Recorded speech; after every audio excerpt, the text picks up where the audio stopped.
यहाँ पे लिखा है कि अब जो ठोकर खाने से तुम्हारी रक्षा कर सकता है और अपनी महिमा की उपस्थिति में तुम्हें निर्दोष और आनंदित करके खड़ा कर सकता है, उस अद्वैत परमेश्वर हमारे उद्धारकर्ता की महिमा, गौरव और पराक्रम और अधिकार हमारे प्रभु यीशु मसीह के द्वारा जैसा सनातन काल से है, अब भी हो और युगानुयुग होती रहे। आमीन। परमेश्वर इस वचन के पढ़े जाने और सुने जाने पर अपनी आशीष प्रदान करे। इस जगह में हम लोग देखते हैं ये आशीर्वाद का वचन है और इसको आशीष के रूप में दिया जाता है। और यहाँ पर हम लोग जब पहले भाग में देखते हैं तो लिखा है कि अब जो ठोकर खाने से तुम्हारी रक्षा कर सकता है। यहाँ पर हम लोग इस बात को पढ़ते हैं। क्या पढ़ते हैं? अब जो ठोकर खाने से तुम्हारी रक्षा कर सकता है। हमारी रक्षा करने वाला एक है जो हमें हर प्रकार के ठोकर से बचने के लिए और बचाने के लिए, सुरक्षा देने के लिए एक जीवित परमेश्वर है और उसका नाम है प्रभु यीशु मसीह। और वो हमें और आपको ठोकर खाने से बचाता है। तो अब जो तुम्हें ठोकर खाने से बचा सकता है, इस शब्द का जो सही मायने में मतलब है, जो तुम्हें और हम सबको फिसलने से, गिरने से बचा सकता है। हमारा मसीही जीवन में हमेशा संकट और कष्ट, चाहे हम सांसारिक जीवन में हैं या मसीही जीवन में हैं, दोनों में क्या होता है? संकट है, कष्ट है, मुसीबत है, अफवाहें हैं और चुनौतियां हैं, मायूसी के साथ भरा होता है। लेकिन इन सब के बीच में भी हमारा जो परमेश्वर है, प्रभु यीशु मसीह है, हमें अपने प्रेम में बनाए रखता है और अपना आनंद हमारे अंदर और आपके अंदर देता है। जो आत्मा का 9 फल है वो हमारे अंदर, आपके अंदर प्रदान करता है। प्रेम देता है, आनंद देता है, धीरज देता है, शांति देता है और भलाई करता है, नम्रता और विश्वास और संयम। इन चीज़ों को क्या करता है? हमेशा हमेशा के लिए हमें और आपको प्रभु यीशु मसीह की ओर से, उसके वचन के द्वारा, उसकी उपस्थिति के द्वारा, उसके लोगों के साथ संगति करने के द्वारा हमें और आपको मिलता रहता है। और इसलिए हम अपने प्रभु का आराधना और प्रशंसा करते हैं और उसके नाम की बड़ाई करते हैं। तो यहाँ पे लिखा है, अब जो तुम्हें ठोकर खाने से क्या कर सकता है? बचा सकता है। और भी इसमें बातें हैं, और वो जो है केवल ठोकर खाने से नहीं बचाता है, लेकिन अपनी महिमा की उपस्थिति में हमें रखता है। ठोकर से बचाने के बाद में क्या करता है? वो अपनी महिमा का उपस्थिति में रखता है और हमें निर्दोष बनाता है। केवल हमें बचाता नहीं है ठोकर खाने से, लेकिन हमें क्या करता है? वो निर्दोष भी बनाता है और हमें आनंदित करके अपने सामने क्या करता है? सन्मुख खड़ा कर सकता है। और वो जो परमेश्वर हमारा है वो अद्वैत परमेश्वर है। मतलब हमारा सोच और समझ से क्या है? परमेश्वर है, अद्भुत काम करने वाला परमेश्वर है। और वो केवल अद्वैत परमेश्वर के नहीं है, लेकिन वो हमारा उद्धारकर्ता भी है, हमें मुक्ति देने वाला भी, हमें छुटकारा देने वाला भी हमारा जो है ये परमेश्वर है। और उसके साथ साथ में कहता है महिमा देता है और गौरव देता है। अपना महिमा और गौरव मतलब एक ही चीज़ है। पराक्रम ये भी उसी के समानता में है जो परमेश्वर हमारे और आपके जीवन में कार्य करते हैं। और फिर उसके बाद में अधिकार, हमें और आपको परमेश्वर क्या करता है? अधिकार भी देता है और अपनी सामर्थ्य के कार्य को हमारे और आपका जीवन में करता है। तो अधिकार भी देता है, काम भी करता है और हमारे प्रभु यीशु मसीह के द्वारा जैसा सनातन काल से है, अब भी हो और युगानुयुग होती रहे। तो हमारे और आपका जीवन में ये सब कुछ करने के बाद में, हमारी सुरक्षा करने के बाद में, परमेश्वर केवल अभी का समय में नहीं, आने वाले समय में भी, कल का समय में भी भविष्य का समय में भी परमेश्वर क्या करता है, हमारी सुरक्षा करता है। तो अब जो तुम्हें ठोकर खाने से बचा सकता है हमारे जीवन में, आपके जीवन में, पहली बात है हर कदम पर फिसलने या गिरने का डर है। हमारा और आपका जो जीवन है, ये इस संसार में रहते हुए हम चलते हैं तो हमारे जीवन में क्या है, कहीं भी हम फिसल सकता है और कहीं भी हम गिर सकता है। तो गिरने के लिए और फिसलने के लिए कोई किसी जगह की ज़रूरत नहीं पड़ती है, किसी एक विशेष स्थान का ज़रूरत नहीं पड़ता है, किसी एक विशेष काम का स्थान का जगह नहीं पड़ता है। हम कहीं भी क्या कर सकते हैं, गिर सकता है और फिसल सकता है। और फिसल करके गिरने के बाद में हमारा हाथ पैर में चोट लग सकता है, कभी फ्रैक्चर भी हो सकता है, कभी जो हड्डियां भी टूट सकती हैं, कभी हमारा हाथ और पैर में, शरीर का अन्य भागों में मोच आ सकता है, हाथ उठाने में दिक्कत हो सकता है, पैर को चलाने में दिक्कत हो सकता है, झुकने में दिक्कत हो सकता है, कई प्रकार की समस्या क्या हो सकती हैं, आ सकती हैं। तो फिसलना जो है कभी भी हो सकता है और हरदम हम फिसलने के उसमें रहते हैं। हम लोग घर से बाहर निकलते हैं, रोड में चलते हैं, रोड में क्या है, कहीं भी गिर सकता है, कहीं भी क्या है, फिसल सकता है, कहीं भी हमें ठोकर लग सकता है, कहीं भी हमें लोग ठोकर मार सकता है। और कभी कभी ठोकर मार करके लोग चले जाते हैं, कभी कभी लोग दूसरे लोग आकर के उठाते हैं। तो एक होता है मार करके चला जाता है, एक होता है क्या, उठाने वाला होता है। तो हर कदम पर क्या है, हमें और आपको ठोकर और फिसलन भरा जीवन है। तो अब जो तुम्हें ठोकर खाने से बचा सकता है, मतलब हमें हर कदम पर फिसलने से हमारी सुरक्षा परमेश्वर कर सकता है, हमारे डर और भय से हमें निकाल सकता है। उत्पत्ति से लेकर के प्रकाशित वाक्य तक जब हम पढ़ते हैं तो उसमें कई एक महान लोग हुए हैं। आदम और हवा का जीवन में भी ठोकर का कारण आया, फिसलने का कारण आया और वो भी क्या हो गए, फिसल गए और गिर गए। लेकिन परमेश्वर ने गिरने के बाद में क्या किया, उनको छोड़ा नहीं। यूसुफ का जीवन में भी फिसलने का समय आया, लेकिन वो क्या हो गया, स्थिरता के साथ में खड़ा था। तो कई बार जब पैर फिसलता है तो हम लोग क्या होते हैं, कभी कभी सतर्क हो जाते हैं, और सतर्क हो जाते हैं तो जब अपने बैलेंस को बना लेते हैं तो हम फिसल करके भी गिरने से क्या हो जाते हैं, बच जाते हैं। तो गिरने से परमेश्वर हमें बचा लेता है। यूसुफ का जीवन में भी फिसलने का समय आ गया, गिरने का टाइम आ गया, लेकिन वो क्या हो गया, अपने पैरों को स्थिर करके वो खड़ा हो गया। और जब खड़ा हो गया तो वो गिरने से और फिसलने से क्या हो गया, बच गया। तो हमारा और आपका जीवन पे भी हर कदम में भी फिसलने का डर है, और इसलिए हम और आप उस डर को समाप्त करके हमें अपने जीवन में यूसुफ के समान खड़े होकर स्थिरता के साथ में हमें हर कदम पर फिसलने का और गिरने का सामना करते हुए हमें तत्पर रह करके चलना चाहिए, जैसे यूसुफ अपने जीवन में खड़ा था। और प्रभु यीशु मसीह भी अपने जीवन में हर एक समय फिसलने से और गिरने से अपने आप को बचाता रहा। दूसरी बात है, फिसलना अचानक होता है। फिसलना जो है अचानक होता है, कभी आप जो है वो बता करके नहीं आता, या आपका जीवन में कभी गुस्सा आता है, क्रोध आता है, या किसी बात को लेकर के क्या होता है, टेंशन होता है, या किसी बात को लेकर के आपस में मनमुटाव हो जाता है। तो ये क्या होता है, बता करके नहीं आता है। फिसलने का जगह क्या है, अचानक होता है। हमारी जुबान फिसलने का है, हमारे हाथ फिसलने का है, हमारे पाँव फिसलने का है, हमारा दिल दिमाग फिसलने का है, हमारे आँख फिसलने का है। तो कई एक चीज़ है जो हमारा फिसलने का जगह है, और वो कभी भी फिसल सकता है। लेकिन हमें और आपको बता करके नहीं आता है हमारा और आपका जीवन में कि अब हम आपको फिसलने के लिए या आपको गिराने के लिए या आपको फिसलने के लिए हम चाहते हैं कि आप फिसल जाएं।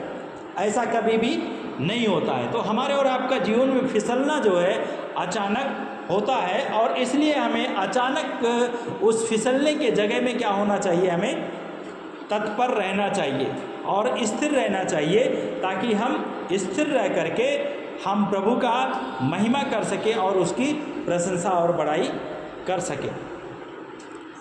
तीसरी बात जो है, फिसलना खतरनाक हो सकता है। जैसे जब कोई फिसलता है, जैसे बारिश आ गया, अभी बारिश, कभी कभी बारिश भी आ जाता है, अभी कम बारिश है, लेकिन बारिश में भी क्या होता है, पैर फिसलने का डर होता है या गिरने का डर होता है। या जब क्या नाम से ठंड का मौसम होता है, और ठंड के मौसम में क्या है, सड़क पर जो कच्चा रोड है वहाँ पर क्या है, घास होती है, और घास पे क्या होती है, ओस पड़ी होती है। अगर आप चिकना स्लीपर पहन के जा रहे हैं या जूता पहन के जा रहे हैं या आप गाड़ी से जा रहे हैं, तो वहाँ पर क्या है, अगर आपने अचानक ब्रेक लगाया या आपने थोड़ा सा स्पीड में उस पर लेकर के चले, तो क्या होगा, वो फिसल जाएंगे, और फिसलने के बाद में क्या होंगे, आप गिर जाएंगे, और गिरने के बाद में क्या होगा, अगर ईंट पत्थर आ गया हाथ पैर के नीचे, तो क्या होगा, फिर टूटने का, फूटने का चांस पूरा है, और टूट जाता है और फूट भी जाता है। लेकिन अगर वहाँ पे ईंटा पत्थर नहीं है, थोड़ा कंकड़ उकड़ है, तो क्या होता है, घिस करके आपका हाथ पैर थोड़ा छिल जाएगा, लेकिन और जो है नुकसान नहीं होगा। तो फिसलने का जो जगह होता है वो कहीं भी होता है, लेकिन वो क्या होता है, खतरनाक जगह होता है। तो ऐसे खतरनाक जगह में से परमेश्वर क्या करता है, हमें आपको ठोकर खाने से बचाता है। कभी कभी हम गिर भी सकता है और गिर भी जाता है, लेकिन फिर भी परमेश्वर क्या करता है, हमें और आपको बचाता है ठोकर खाने से। और जवान लोगों को भी ठोकर खाने से परमेश्वर क्या करता है, बचाता है, लेकिन उनको बचाता है जो परमेश्वर का डर और भय में चलते हैं। जो परमेश्वर का डर और भय जिसके अंदर नहीं है, उसके अंदर गिरने का चांस क्या है, फिसलने का चांस अधिकतर है। जिस प्रकार से आज का दिन में हम लोग देख रहे हैं, बहुत सारे पारिवारिक जीवन में भी क्या है, फिसलने का चांस है। परिवार में लोग क्या हो रहे हैं, आज फिसल रहे हैं। पिछले मई के महीने से हम लोग देख रहे हैं कि कई एक लोग क्या हो गया है, फिसल गया है, कई एक परिवार क्या हो गया, फिसल गया है। अच्छा खासा घर है, अच्छा खासा पैसा है, अच्छा खासा परिवार है, लेकिन परिवार का में क्या हो गया, दरार हो गया। कोई तीसरा परिवार में आ गया, तीसरा पर्सन आ गया परिवार में, इसलिए वो उस परिवार के आने के कारण उस परिवार को टूटने का क्या हो गया, कारण बन गया। तो फिसलना जो है खतरनाक हो सकता है। हम अगर अपने पारिवारिक जीवन में भी सावधान नहीं रहेंगे, सतर्क नहीं रहेंगे, तो कहीं भी हम फिसल सकते हैं, और वो फिसलना का जो है हमारा और आपका जीवन में खतरनाक हो सकता है। और इसलिए खतरनाक होने से अपने परिवार को क्या करना है, हमें बचाने की ज़रूरत है। इसलिए प्रभु यीशु मसीह ने कहा है, और यहाँ पे परमेश्वर का वचन कहता है, अब जो ठोकर खाने से तुम्हें क्या कर सकता है, बचा सकता है। परमेश्वर हमारी ठोकर खाने से क्या कर सकता है, रक्षा कर सकता है, बचा सकता है। लेकिन कब, जब हम उसके ऊपर आश्रित रहेंगे तब। अगर हम उस पर आश्रित नहीं रहेंगे, शैतान को अवसर देंगे, क्रोध करेंगे, गुस्सा करेंगे, नफरत करेंगे, अश्लीलता को अपने जीवन में लाएंगे, अपनी आंखों में अभिलाषाओं को लाएंगे, अपने जीवन में उतार चढ़ाव के समय में हम अपने आप को कंट्रोल नहीं करेंगे, संयमी नहीं बनेंगे, तो हमारा परिवार क्या हो सकता है, बिगड़ सकता है। हमारा परिवार में क्या है, टूट हो सकता है। हमारा परिवार में क्या हो सकता है, किसी को जान भी देना पड़ सकता है। जिस प्रकार से आज का न्यूज़ चैनलों में और न्यूज़ रिपोर्ट में हम लोग पढ़ रहे हैं और देख रहे हैं, तो कई एक परिवार क्या है, कोई किसी को पत्नी को मार डाल रहा है, कोई जो है पत्नी पति को मार डाल रही है। इस प्रकार की घटनाएं आज का समय में अधिकतर हो रही हैं। क्यों हो रही हैं? क्योंकि वो अपने परिवार में, अपने पारिवारिक जीवन में क्या नहीं है, स्थिर नहीं है। उनका जीवन में क्या है, फिसलने का चांस अलग अलग जगह में उनको मिल रही है। शारीरिक रूप से, व्यावचारिक रूप से उनको फिसलने का अवसर मिल रहा है, और लोग फिसल रहे हैं, और फिसलने के कारण क्या हो रहा है, उनका परिवार में टूट पड़ रहा है, और उनका परिवार का जो आनंद है और जो उनका परिवार में विश्वास योग्यता है, वो क्या हो रही है, टूट जा रही है उसके कारण। और विश्वास योग्यता को हमें क्या करना चाहिए, कभी भी किसी भी तरीके से हमें तोड़ना नहीं चाहिए। तो हमें विश्वास में स्थिर रहना चाहिए। ना केवल जवान लोग हो रहे हैं लेकिन बच्चे लोग भी उसका शिकार हो रहे हैं। ना केवल बच्चे लोग शिकार हो रहे हैं लेकिन बुजुर्ग लोग भी क्या हो रहे हैं, शिकार हो रहे हैं। और बुजुर्ग लोग भी इस परिवार को तोड़ने के लिए और व्यभिचार की संतान बनने के लिए या व्यभिचार में गिरने का कारण बन रहे हैं। इसलिए हमें अपने जीवन को और अपने परिवार को क्या करना है, बचाना है और अपने प्रभु के साथ में स्थिर रह करके हमें चलने की आवश्यकता है। तो अगर हम विश्वास में स्थिर नहीं है तो हमारा परिवार भी कभी भी फिसलने के कगार में आ जाएगा और आने के कारण क्या होगा, वो फिसलने के बाद में फिर हम अपने परिवार को बना नहीं पाएंगे। पिछले समय में हम लोग न्यूज़ में पढ़ रहा, क्या पढ़ा, कई बार शादी का डेट पड़ गया है और शादी का समय का डेट से 2 दिन पहले, 3 दिन पहले, 1 हफ्ता पहले क्या हो रही है, सास भी जिसके साथ में शादी होने वाला है उसके साथ में भाग जा रही है। ऐसी स्थितियाँ हमारा देश में और हमारा समाज में उत्पन्न हो रही हैं।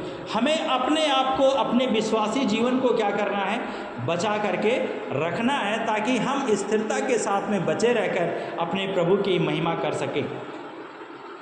फिसलना खतरनाक हो सकता है। कोई केला खाया है, केला छोटा सा चीज़, छोटा सा फल है, लेकिन उसको अगर खा करके रोड में फेंक दिया जाए और उस पर बारिश का समय हो और बारिश का समय में उस पर अचानक आपका चलते चलते क्या हो जाए, पैर पड़ जाए उस पर, तो क्या होगा, फिर आप फिसल जाएंगे और आपका पैर में कुछ भी हो सकता है, टूट भी सकता है, फ्रैक्चर भी हो सकता है, उखड़ भी सकता है, कुछ भी हो सकता है। तो छोटी छोटी चीज़ें हैं जो हमें फिसलने का जगह हो सकता है, चिकनी जगह हो सकती है, चिकनी मिट्टी हो सकती है जहाँ पर हम चलते हैं और वहाँ पर हम चलने के कारण क्या हो सकते हैं, फिसल सकते हैं। पराये देवता हो सकते हैं। लोग शादी ब्याह करते हैं, उसमें भी फिसलने का समय है। आप किसी का शादी ब्याह में जाते हैं, वहाँ पर भी फिसलने का जगह है। आप किसी के और किसी मृतक अवस्था में मृतक हो गया, वहाँ पर जाते हैं, वहाँ पर भी क्या है, फिसलने का जगह है। तो कई एक जगह है जहाँ पर आप फिसल सकते हैं। इसलिए आपको अपने आप को क्या करना है, फिसलने से बचा करके रखना है। पराये देवताओं से भी अपने आप को क्या करना है, बचा करके रखना है ताकि आप फिसले नहीं और आप परमेश्वर के साथ में चलकर प्रभु की महिमा कर सकें। चौथी बात है, फिसलना असावधानी से होता है। फिसलना जो है, अगर हम अपने आत्मिक जीवन में असावधानी बरतेंगे तो हम क्या हो सकते हैं, फिसल सकते हैं। एक उदाहरण के लिए हम लोग पढ़ेंगे 2 शमूएल की किताब, उसका 11 अध्याय, उसका 2 से 5 पद। 2 शमूएल की किताब, उसका 11 अध्याय और उसका 2 से 5 पद। यहाँ पे जब हम लोग पढ़ते हैं तो दाऊद राजा के बारे में पढ़ते हैं, दाऊद और बतशेबा के बारे में पढ़ते हैं। और ये भी क्या हो गया, एक समय आया और एक समय में क्या हो गया, ये फिसल गया और फिसलने के कारण क्या हो गया, असावधानी बरता और वो क्या हो गया, असावधानी बरतने के कारण क्या हो गया, वो व्यभिचार का पाप में गिर गया। तो यहाँ पे लिखा है कि 2 शमूएल की किताब, उसका 11 अध्याय, उसका 2 से 5 पद। यहाँ पे लिखा है कि लड़ाई हो रही थी, लड़ाई होने के मैदान में वो नहीं गया और वो अपने घर पे रह गया। और घर के ऊपर, घर में रहने के कारण जब शाम हो गया तब वो क्या हो गया, अपने छत के ऊपर जा कर के घूमने लगा। 2 पद में लिखा है, संध्या समय दाऊद अपने बिस्तर से उठा और अपने राजभवन की छत पर टहलने लगा और छत पर से उसने एक स्त्री को नहाते हुए देखा। और जब उसने एक स्त्री को नहाते हुए देखा तो देखने के बाद में क्या किया, उसने नहाते हुए उसे देखा तो देखने के बाद में क्या हो गया, वो उसका मन फिसल गया। और वो लिखा है उसमें आगे कि वो सुंदर, अत्यंत सुंदर स्त्री थी। अतः दाऊद ने किसी को भेजकर स्त्री का पता लगवाया। किसी ने बतलाया, क्या वह एलियाम की पुत्री और हित्ती उरिय्याह की पत्नी बतशेबा नहीं? तब दाऊद ने दूत भेजकर उसको बुलवा लिया, और जब वह उसके पास आई तो वह उसके साथ सोया, और जब वह अपने आप को अपनी अशुद्धता से शुद्ध कर चुकी तो अपने घर को लौट गई।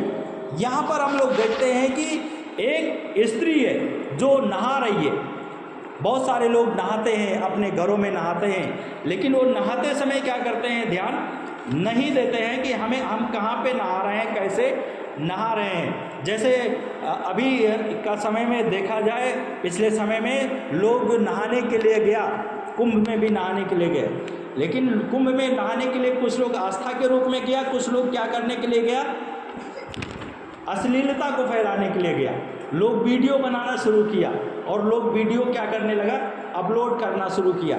उसके बाद में जब खोजबीन हुआ तब लोग पकड़े गए। आज लोग पब्लिक में इस प्रकार का नहाने के लिए हमारा देश में नियम है, लेकिन उसका लोग दूसरे तरीके से फ़ायदा को उठाते हैं, और उसके लिए हमें अपने जीवन में देखना चाहिए कि हम क्या करें और क्या ना करें। तो असावधानी अगर हमारा जीवन में होता है तो घटनाएं घट सकती हैं। ये स्त्री जो थी ये नहा रही थी, तो नहाना खराब नहीं है, नहा सकता है। ये भी शाम के समय में नहा रही, कई एक स्त्रियां शाम के समय में नहाती हैं, वो अलग बात है उनकी। लेकिन यहाँ पर ये क्या कर रही है, नहा रही है, और नहाने के समय क्या कर रही है, ये अंदर नहीं है, कुछ कोई पर्दा नहीं है, वो ऐसे ही क्या कर रही है, खुले में नहा रही है। तो ऐसे समय में उसको नहाने के लिए, या हो सकता है वो भी उसका छत भी हो, उसका छत का आंगन में हो और आंगन में कोई नहीं है, और तब वो नहा रही है। लेकिन ये दाऊद जो है ये क्या कर रहा है, अपने छत पर से क्या कर रहा है, घूमते हुए देखा है, और देखने के बाद में देख लिया, कोई बात नहीं, लेकिन ये क्या कर रहा है, पीछे मुड़ करके उसको बार बार देखने की कोशिश कर रहा है, और इसलिए वो वहाँ पर पाप हो रहा है। और पाप होने के कारण क्या कर रहा है, उसके मन में अभिलाषा उत्पन्न हुई, और वो अपने मन में अभिलाषा उत्पन्न करने के कारण वो क्या किया, उसने संदेशवाहक को भेजा, और संदेशवाहक लोग गए और आकर के उसको बताया कि हाँ वो ये है, और उसके बाद में उसको बुलवा लिया, उसके साथ में व्यभिचार किया उसने, और उसके बाद में फिर उसको घर भेज दिया, और वो गर्भवती भी हो गई। बाइबल में आगे लिखा है 5वें पद में कि वो गर्भवती भी हो गई। और उसके बाद में इसका जो पति था उसका नाम उरिय्याह था, ये क्या था, राजा के साथ में सेना में भर्ती था।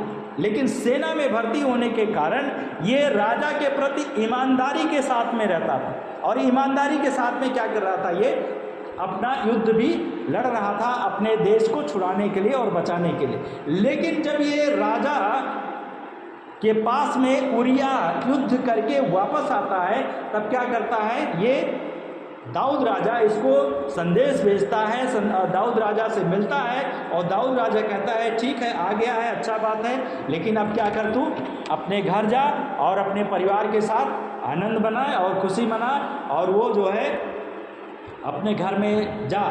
तो उसने कहा कि ठीक है, सुन लिया। लेकिन सुनने के बाद में वो क्या हुआ, वो गया नहीं। जब गया नहीं तो दूसरे दिन फिर वो घर पे ही था, राजमहल में ही था। तो लोगों से वो पूछा राजा ने, क्या हुआ, लोग उरिय्याह गया था घर पे कि नहीं? तो उसने कहा कि नहीं गया। लोगों ने जवाब दिया नहीं गया। और तब उसके बाद में कहा ठीक है, अच्छा उसको आज समझाना है, उसको कुछ कुछ दे दो, सामान दे दो, ले करके जाए और जा करके क्या करे, वो अपने परिवार के साथ में रहे। राजा दाऊद जो है, दोनों का मन में जो है क्या है, एक के मन में कपट है और एक के मन में सत्यता है। उरिय्याह का जीवन में सत्यता है, दाऊद का मन में क्या है, कपट है। दाऊद अपने पाप का जो भार है वो क्या करना चाह रहा है, उससे बरी होना चाह रहा है, और उरिय्याह को वो बार बार क्या कह रहा है, बोल करके भेजना चाह रहा है। हमारे और आपका जीवन में भी कई बार इस प्रकार की घटनाएं किसी का जीवन में हो सकता है, लेकिन हमें क्या करना है, अपने आप को बचा करके रखना है। और इसके बाद में वो गया नहीं, और तब इसके बाद में क्या किया, इसने चिट्ठी लिखा, और चिट्ठी लिखने के बाद में उरिय्याह को क्या किया, इसको सेना में लड़ाई में भेजा, और लड़ाई में क्या किया, उसको मरवा डाला। अपने पाप को छुपाने के लिए दाऊद ने दूसरा पाप किया। एक पाप को छुपाने के लिए दाऊद ने क्या किया? दूसरा पाप किया। और दूसरा पाप करके क्या किया? उसने उरिय्याह को मरवा डाला। तो अगर हम और आप असावधानी, हमारा जीवन में फिसलने का समय है, अगर हम फिसलना जो है असावधानी से होता है, और अगर हम असावधानी बरतेंगे तो हम कहीं भी फिसल सकते हैं। हमारी जुबान फिसल सकती है, हमारे दिल फिसल सकते हैं, हमारी आंख धोखा दे सकती है, हमारे सोच, हमारे विचार हमें धोखा दे सकते हैं, हमारे हाथ हमें धोखा दे सकते हैं, हमारे पैर हमें धोखा दे सकते हैं, कोई भी हमें धोखा दे सकता है। तो अगर हम असावधानी को क्या करेंगे? बरतेंगे। तो हमें असावधानी नहीं बरतना है दाऊद के समान, लेकिन हमें सावधान रहना है यूसुफ के समान। अब यहाँ पे यूसुफ का नाम फिर से इसलिए आ गया कि यूसुफ का जीवन में भी इस प्रकार का घटना होने के लिए संभावना थी, लेकिन यूसुफ ने क्या किया? अपने आप को बचा करके रखा। वो सावधान रहा, और वो सावधान रहने के कारण वो क्या हो गया? बच गया। पांचवी बात है, फिसलना कभी कभी जानबूझकर भी होता है। फिसलना जो है कभी कभी जानबूझकर भी होता है। जैसे दाऊद राजा के बारे में यहाँ पर हम लोग देखें तो दाऊद राजा क्या कर रहा है? जानबूझकर क्या कर रहा है? ये फिसल रहा है। जबकि बाइबल कहती है कि परमेश्वर क्या कर रहा था? इससे बात करता था। परमेश्वर इससे बात करते थे। इतना मतलब परमेश्वर का समीप में, परमेश्वर का भक्त होने के कारण उसका समीप में था, निकटता में था, लेकिन फिर भी क्या हो गया? ये जानबूझकर फिसला। ये नहीं कि जान करके नहीं फिसला, जानबूझकर फिसला। ये क्यों? क्योंकि इसको व्यवस्था भी मालूम था, और व्यवस्था मालूम होने के कारण ये क्या किया? ये फिसल गया। तो जानबूझकर भी कभी कभी क्या करते हैं हम लोग, और हम और आप फिर क्या करते हैं? फिसल सकता है अगर हम सावधान नहीं होंगे, अपने आप को संयमी नहीं बनाएंगे। फिर जो सोचता है कि मैं नहीं गिरूंगा, उसे सावधान होना चाहिए कि कहीं गिर ना पड़े। तो हमें सावधान रहना चाहिए ताकि हम क्या हो जाए? कहीं भी गिरे नहीं। पतरस भी क्या हो गया? एक बार उतावला हो गया। कब उतावला हो गया? जब यीशु मसीह क्या हो गया? उन्होंने कहा कि मैं पकड़वाया जाऊंगा, मैं मारा जाऊंगा, मैं गाड़ा जाऊंगा, और मैं फिर हमें लोग जो है प्रताड़ित करेंगे। तो पतरस कहता है नहीं नहीं नहीं, ऐसा आपके साथ में कभी भी नहीं हो सकता है। उसने भी क्या किया? जानबूझकर उसने प्रतिज्ञा किया, लेकिन क्या किया? फिर जानबूझकर भी वो गिर भी गया। प्रभु यीशु मसीह ने कहा यहाँ पे, जब हम लोग 14 अध्याय पढ़ते हैं, मरकुस का किताब 14 अध्याय, उसका 28 और 29 पद, तो यहाँ पे लिखा है 28 पद में, परंतु अपने जीवित होने के पश्चात मैं गलील को जाऊंगा। और फिर उसके बाद में 29 पद में लिखा है, पतरस ने उससे कहा, चाहे सब छोड़ दें परंतु मैं नहीं छोड़ूंगा। चाहे सब छोड़ दें परंतु मैं तुझे नहीं छोड़ूंगा। ये कौन कह रहा है? पतरस कह रहा है, वायदा कर रहा है, परमेश्वर से प्रतिज्ञा कर रहा है, प्रभु यीशु मसीह से वायदा कर रहा है। और पतरस जो है वायदा करने के कारण काम के बाद में प्रभु यीशु मसीह कह रहे हैं पतरस को 31 पद में, परंतु पतरस दृढ़ता से यही बात कहता रहा, चाहे मुझे तेरे साथ मरना भी पड़े फिर भी मैं तेरा इनकार नहीं करूँगा। और वे सब यही बात कहने लगे। और पतरस के बारे में यहाँ पे प्रभु यीशु मसीह ने भविष्यवाणी कर दिया 30 पद में कि मैं तुझसे सच सच कहता हूँ कि जब तक मुर्गा बांग नहीं देगा तब उसके पहले तू मेरा 3 बार क्या करेगा? इनकार करेगा। तो पतरस ने कहा नहीं नहीं नहीं, मैं ये नहीं कर सकता है। ये ऐसा वायदा उसने किया, लेकिन जब समय आया तब पतरस क्या हो गया? इनकार कर दिया। मतलब क्या है? अभी उसने कहा थोड़ी देर पहले, ज़्यादा दिन भी नहीं हुआ, एक ही दिन की बात थी, 2-4 घंटे की बात थी, 5 घंटे की बात थी, और लेकिन उसने क्या किया? 5 घंटे में ही क्या किया? अपना वायदा वो भूल गया, मुकर गया। और मुकरने के बाद में वो कहता है मैं इसे नहीं जानता, मैं इसे नहीं जानता, मैं इसे नहीं जानता। और तब मुर्ग ने बांग जब दिया तब उसको यीशु मसीह का बात याद है। अभी तक उसको बात याद नहीं हुआ है। क्यों? क्योंकि परमेश्वर ने कहा तू मेरा 3 बार इनकार करेगा, इसलिए उसको याद नहीं आया। लेकिन जब मुर्ग ने भाग दिया तब उसका दिमाग को, अरे यीशु मसीह ने ऐसा बात कहा था और मैंने ऐसे ही किया, मैं उसके लिए मरने के लिए तैयार था, मैं उसके लिए अपना जान देने के लिए तैयार था, लेकिन मैं क्या हो गया, अपने वायदे से क्या हो गया, मुकर गया। अर्थात जानबूझकर भी हम कभी कभी गलती करते हैं। तो हमें जानबूझकर गलती करने की आवश्यकता नहीं है। अपने आत्मिक जीवन में हमें प्रभु के साथ में बने रहकर हमें प्रभु के महिमा और उसकी बड़ाई और उसके साथ संगति करने की आवश्यकता है। छठी बात है, फिसलना अनजाने में होता है। फिसलना क्या होता है? अनजाने में होता है। अब यहाँ पे पतरस के बारे में हम लोग कहें, या जान करके उसने फिसला, जान करके उसने यीशु मसीह का इनकार किया, या अनजान में उसने यीशु मसीह का इनकार किया।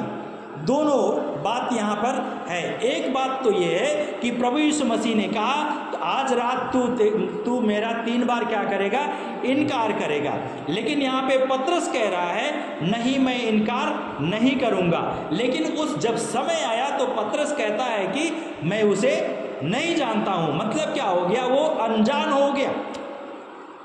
जान कर भी कि क्या हो गया, अनजान हो गया। और अनजान होने के कारण क्या हो गया, वो यीशु मसीह का इनकार करता है। लेकिन प्रभु यीशु मसीह क्या कहता है, मैं तुम्हें ठोकर खाने से बचा सकता हूँ। लेकिन जब पतरस ने क्या किया, यीशु मसीह के सामने पश्चाताप किया, पश्चाताप करने के कारण प्रभु यीशु मसीह ने क्या किया, उसको स्वीकार किया। और वही पतरस जिसने इनकार किया था, जब उसने प्रचार किया तो 3000 लोगों ने क्या किया, विश्वास किया। एक ही दिन में यीशु मसीह के पास में विश्वास करके आया। हमारा और आपका जीवन में भी ऐसे ही हो सकता है। जब हम परमेश्वर के सामने अपने आप को सरेंडर करेंगे, अपने आप को समर्पित करेंगे, और पतरस फूट फूट कर रोया और पश्चाताप किया, और प्रभु यीशु मसीह ने उसको क्या किया, कबूल किया, और उसको पाप को, उसकी गलती को क्या किया, माफ़ किया। प्रभु यीशु मसीह जो पाप से अनजान था, उसको क्या किया, लोगों ने पाप ठहरा करके क्रूस पर क्या किया, उसको दंड, मृत्यु की सजा दी। हमें और आपको भी अनजाने में भी, जान करके भी हम पाप करते हैं। प्रभु हमें फिसलने से बचाता है। इसलिए यहाँ पे लिखा है, अब जो तुम्हें ठोकर खाने से बचा सकता है, हमारी रक्षा कर सकता है, वो हमारे संग है। 7वीं और अंतिम बात है, परमेश्वर हमारा हाथ पकड़कर हमारी सहायता करता है। अब जो तुम्हें ठोकर खाने से बचा सकता है, उसका मतलब यह है कि परमेश्वर हमारा हाथ पकड़ करके हमारी रक्षा, हमारी सहायता और मदद कर सकता है।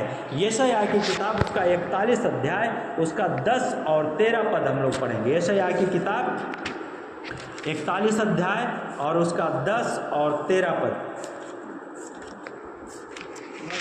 हाँ, मत डर क्योंकि मैं तेरे संग हूँ। यहाँ पे परमेश्वर का वचन कहता है मत डर क्योंकि मैं तेरे संग हूँ। फिर कहता है हाँ, इधर उधर मत ताक, मैं तेरा परमेश्वर हूँ, मैं तुझे दृढ़ करूँगा और निश्चय ही तेरी सहायता करूँगा। तो दृढ़ करने वाला, ठोकर न, अब जो तुम्हें ठोकर खाने से बचा सकता है, उसका मतलब ये है कि परमेश्वर हमें और आपको क्या करता है, संभालते हुए लेकर आता है, और हमारे हाथ को क्या करता है, पकड़ करके, हमारा दाहिना हाथ पकड़ करके हमें संभालता है। जिस प्रकार से हम लोग एक छोटे बच्चे को क्या करते हैं, चलाते हैं, और चलाते हुए क्या करते हैं, उसको चलाते चलाते उसको छोड़ देते हैं, और बच्चा क्या करता है, हाथ पकड़ करके, हाथ बढ़ा करके आगे की ओर क्या करता है, वो